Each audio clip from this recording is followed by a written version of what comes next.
Welcome back to Your Wellbeing. We're discussing your post-pandemic healthy lifestyle with Kona Health's Wellness Director, Jamie Athis.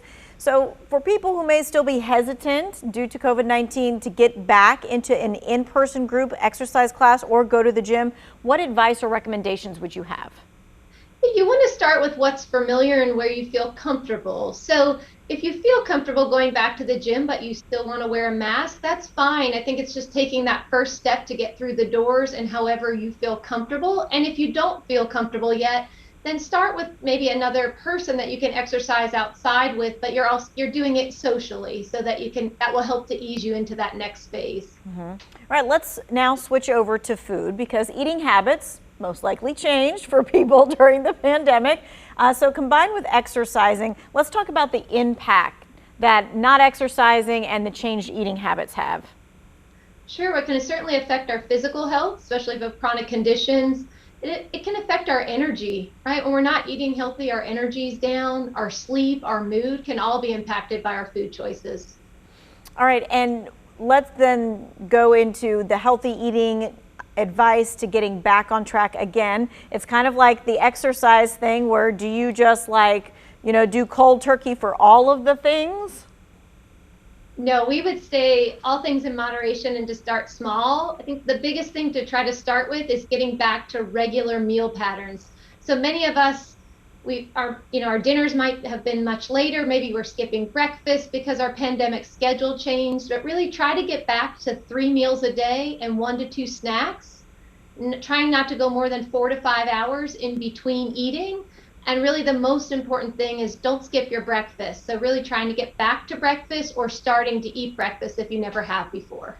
And when you say breakfast, some people think donut and other people think yogurt and fruit. So somewhere in the middle, one or the other? Try to aim for nutritional balance. So ideally, if you can have some fruit, some veggie, some grain and protein with every meal, that's going to be best. That might not be possible for breakfast. You might not have veggies, for example, but that'd be a great way to add into your snack between breakfast and lunch. Okay, gotcha. All right. So other health benefits from getting back into that healthy routine. Yeah, I think you'll feel better. So the more that we start to move our bodies and we start to put good nutrition, aiming for whole foods whenever you can, you're going to start to feel better. You'll start to also, then it's kind of one starts with the other. So maybe if it's too much to start with both, then just start small. First start with the exercise. When you feel comfortable and you've maybe met a goal of 2 to 3 days of your walk, then say, oh, now I'm going to focus on maybe starting with breakfast or adding more water to my day, and just keep building slowly until you reach small goals. But you definitely don't want to overhaul everything or else it won't stick. We always say if it's not something you can do long term, you're not likely to do it anyway. So it really is not going to help your health. Except that we all get sucked into if you do it this way for a little while, everything will change and be better. That is really hard. We see all the infomercials and the way everything's marketed, so it feels like, well, I could do this just for a little bit.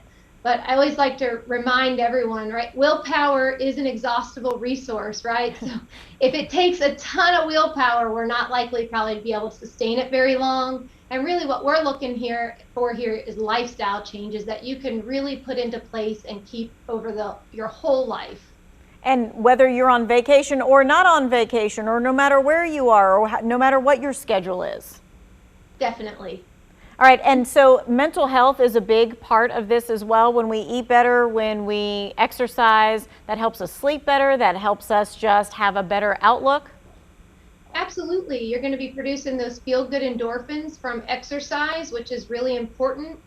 Getting outside can help us with regulating our circadian rhythm. It can help you with your sleep. Certainly, it can help you reduce your stress, which could, that alone during this pandemic is huge. Exercise can be a great way just to get your stress out. So really the biggest thing is, just start with any movement. I always say, even if you don't wake up and say, oh my gosh, I can't wait to exercise, because not too many people do, just go through the motions. Say, I commit to myself for a 15-minute walk at lunch today. And then once you get used to that, you'll feel good, and challenge yourself. Go for 20 minutes or go a little bit faster for that loop, and just keep adding on very small. And we don't have to apologize for that. No, absolutely not. Yep. Small steps end up with big successes. Small steps, big successes. Thank you so much for joining us today. We so appreciate it. If you missed any of these ways to live a healthier lifestyle after pandemic, you can find these recommendations on our website under the Who Wants to Know section.